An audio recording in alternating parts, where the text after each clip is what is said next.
Welcome back everybody to Extreme Off-Road Silly Builds, and today we're dealing with the 1995 Mitsubishi Lancer Evolution 3 GSR.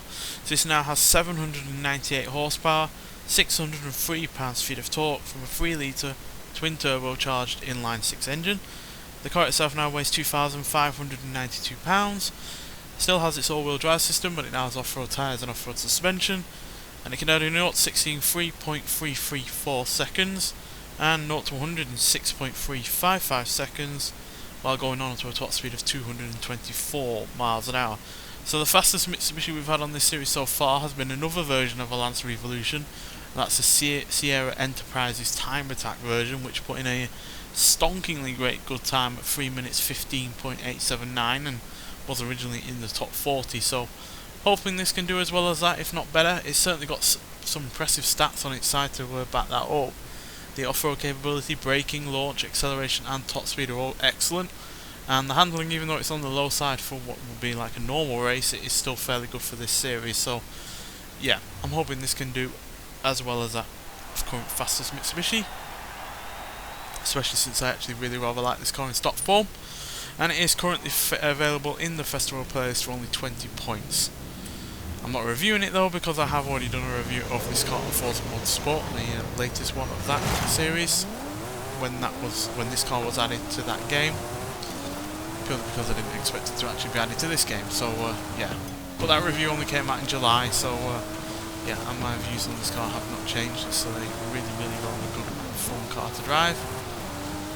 But yeah, today is all about what it can do here with the upgrades I have given it. I don't think it's the most powerful engine you can put in this. You can put in a 6.2 litre V8 and obviously upgrade that to a probably higher degree, but this engine felt more natural to this car, and even though it's not the most powerful vehicle that we've had at the end of the day, it's still a far more powerful engine than it was originally, as it didn't even have 300 horsepower. So yeah, more than 500 horsepower extra, obviously being lighter of that, so it can make even more use of that power. What this has on its side is rally pedigree and the fact that it had all-wheel drive to start with, so that shouldn't be too much of an issue for the car to deal with. Landed that jump beautifully, and yeah, it is quite an agile vehicle.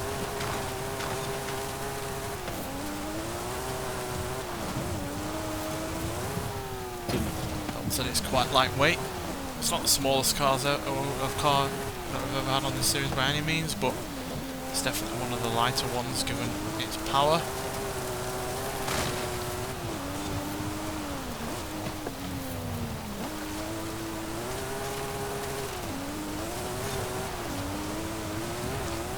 Compare it to the Fiesta in the last episode, which I think was lighter than this, but that had way less power, more than 100 horsepower down.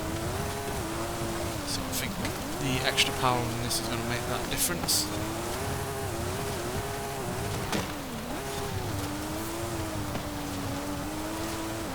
And at the end of the day, extra weight does have its benefits as well. Provides a bit more stability in the right kind of car, and also means you can deal with any road furniture much better.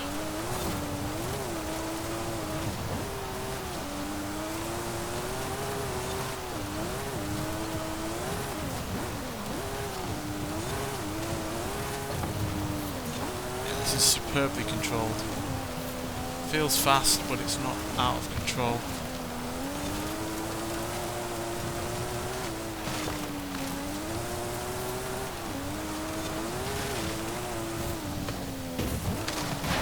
Well, apart from that, but that's my own fault for getting airtime by semi-cutting the corner.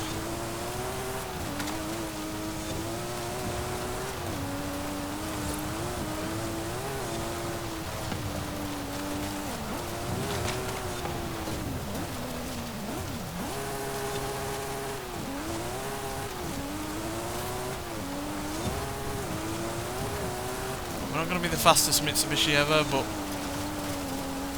we won't won't be the slowest, and we will be just, I feel, as quick as the Fiesta from the previous episode at 3 minutes 21.251 seconds. So yeah, we're nearly 6 seconds down on the Sierra Enterprise's Lancer Evolution, but still, at the end of the day, this is a pretty damn quick car, and yeah, we're at exactly the same time as the Fiesta ST, despite the differences in the vehicles. You know, that ST only had front wheel drive originally, this was obviously all wheel drive from standard, this obviously has more power. The Fiesta, I believe, had more torque, and then also I think it was weighing in less in terms of weight overall as well. I'm just trying to find my notes from that episode. Where are we?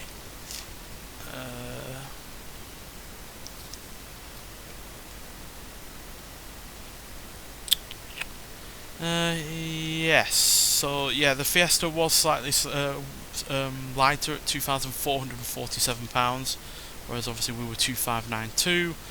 It had slightly better acceleration in both 0 to 60 and 0 to 100 times. Lower top speed, but that really doesn't matter on this series. Yeah, so the fact that this is as quick as that car, despite the fact that the Fiesta was lighter and quicker in terms of acceleration, despite having less horsepower, is yeah, really a testament to how controllable this vehicle was. And yeah, very few issues at all. A couple of understeer moments here or there, but nothing major at all. And yeah, kept its power in check, was really rather quick at certain points, getting up to really rather great you know, top speeds. And yeah, just was really flying out of those corners as well, with that all-wheel drive system helping it keep the power down. So yeah, overall an impressive car. Massively surprised it's as quick as the Fiesta ST. I was expecting it to be quicker, but yeah, to have exactly the same time as that car is yeah, not something that happens often, certainly not twice in a row, episode back to back. But yeah, nonetheless, like I said, you can get this in the current festival place for only 20 points. It is well worth getting. It's a fantastic car in stock form, and it's a really rather good one to upgrade as well. Nonetheless, so thank you for watching, and I'll see you in the next one. Bye.